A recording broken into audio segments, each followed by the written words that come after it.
Hollywood star Richard gear, Apple inventor Steve jobs, x American president bill Clinton और भारत के संविधान के पिता B.R. अम्बेडकर में क्या कॉमन है?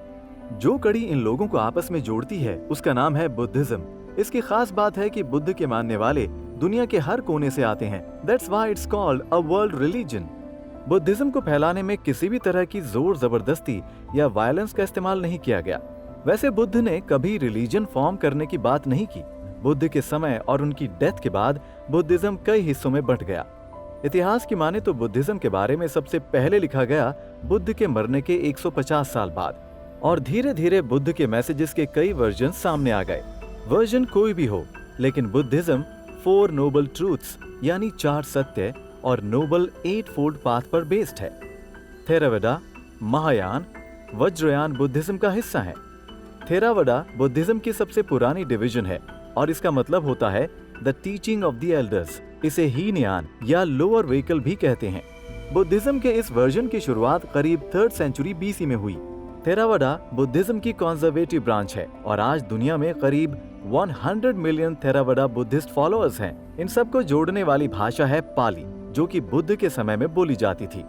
थेरावादा स्कूल के बुद्धिस्ट पाली में लिखे ग्रंथ टिपिटाका को बुद्ध की टीचिंग्स का सार मानते हैं। थेरावादा स्कूल ऑफ बुद्धिज्म को फैलाने में सबसे बड़ा हाथ था सम्राट अशोक का।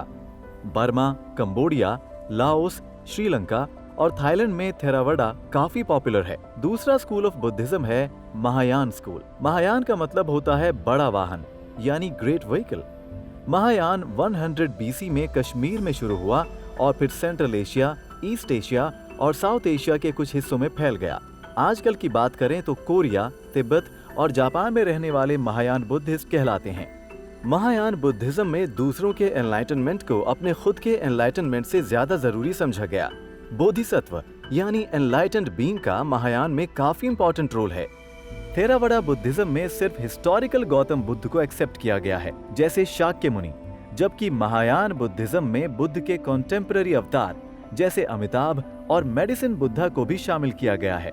महायान बुद्धिज्म में निर्वाण की प्राप्ति मेडिटेशन, 8 फोल्ड पाथ और 4 नोबल ट्रूथ से ही हो सकती है। महायान में बुद्धिज्म के कई और भी सबसेक्ट्स हैं, जैसे कि ज़ेन बुद्धिज्म, निचिरेन बुद्धिज्म और pure land Buddhism. Zen Buddhism की शुरुआत चाइना में करीब 6th सेंचुरी AD में हुई। इसे चैन बुद्धिज्म भी कहा जाता है। चैन का मतलब होता है मेडिटेशन।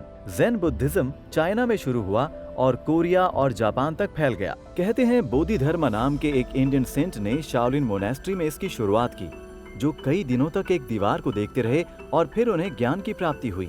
ज़ेन पर चाइना के एक लोकल रिलीजन ताओइज्म का काफी इन्फ्लुएंस है। बुद्धिज्म के इस फॉर्म में गुरु का रोल बहुत सिग्निफिकेंट है।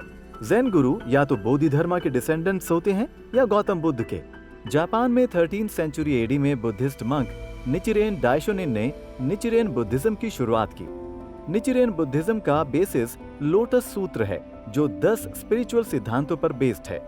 इस बुद्धिज्म की बेसिक टीचिंग्स में लोटस सूत्र को चैंट करके और उसका मतलब समझ के एनलाइटनमेंट को हासिल किया जा सकता है। निचिरेन का दिया गया मंत्र है नम-म्योहो रेंगे क्यो, जिसका मतलब है devotion to the mystic law of the lotus sutra. ये बुद्धिज्म का मूल मंत्र है।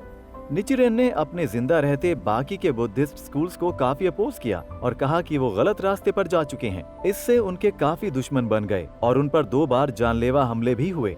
आज निचिरेन बुद्धिज्म पूरी दुनिया में प्रैक्टिस किया जाता है। इस प्रैक्टिस के कई अर्बन फॉलोअर्स हैं। प्योर लैंड बुद्धिज्म की शुरुआत चाइना में हुई और ये बुद्धिज्म आज ईस्ट एशिया में बहुत पॉपुलर है। चाइना में एक पहाड़ का नाम है माउंट लुशन। इस पहाड़ को बहुत पवित्र माना जाता है। इस जगह कई स्पिरिचुअल डिस्कवरीज हुई हैं। यहीं प्योर लैंड बुद्धिज्म का भी जन्म हुआ। अमिताभ बुद्ध वो बोधिसत्व हैं जो प्योर लैंड नाम की मिस्टिक दुनिया के भगवान माने जाते हैं। इस प्योर लैंड में अमिताभ बोधिसत्व ऑफ कंपैशन की ब्लेसिंग्स के थ्रू पहुंचा जा सकता है। तीसरा स्कूल ऑफ बुद्धिज्म है वज्रयान स्कूल। वज्रयान का मतलब है बिजली का विमान, पर अक्सर वज्रयान को तांत्रिक बुद्धिज्म भी कहा जाता है। वज्रयान बुद्धिज्म में बोधिसत्व के साथ साथ देवी देवताओं को भी फॉलो किया जाता है। वज्रयान बुद्धिस्ट्स का मानना है कि ट्रेडिशनल प्रैक्टिसेस से एनलाइटनमेंट मिलने में बहुत साल लग जाते हैं, लेकिन वज्रयान बुद्धिज्म फॉलो करने से एक ही ह्यूमन बर्थ में एनलाइटनमेंट पाया जा सकता है। कहते हैं कि शाक्य मुनि बुद्ध ने सीक्रेटली ये टेक्निक्स कुछ ही मंक्स को सिखाई थी और फिर उन मंक्स ने अपने शिष्यों को पास ऑन कर दी। कई हिस्टोरियंस का इस बात पर मतभेद है कि असल में ये बुद्ध की सिखाई हुई टेक्निक्स हैं या फिर इंडियन मिस्टिक्स और बुद्धिज्म के मिक्सचर से बनी new branch of Buddhism. Vajrayana Buddhism Tibet, Nepal, Bhutan में आज भी प्रैक्टिस किया जाता है। बुद्धिज्म जैसे जैसे फैला वैसे वैसे इस पर लोकल फ्लेवर की छाप पड़ती रही और ये अलग अलग रूपों में ढलता गया। बुद्धिज्म के इतने सारे फॉर्म्स हैं, जितने बुद्धिस्ट्स उतनी तरह का बुद्धिज्म, लेकिन सारे बुद्धिज्म में एक चीज जो कॉमन है वो है बुद्ध की टीचिंग्स और निर्वाण की प्राप्ति। बुद्धिज्म का रूप चाहे कोई भी हो, लेकिन सारे रास्ते बुद्ध की शरण में जाकर ही खत्म होते हैं।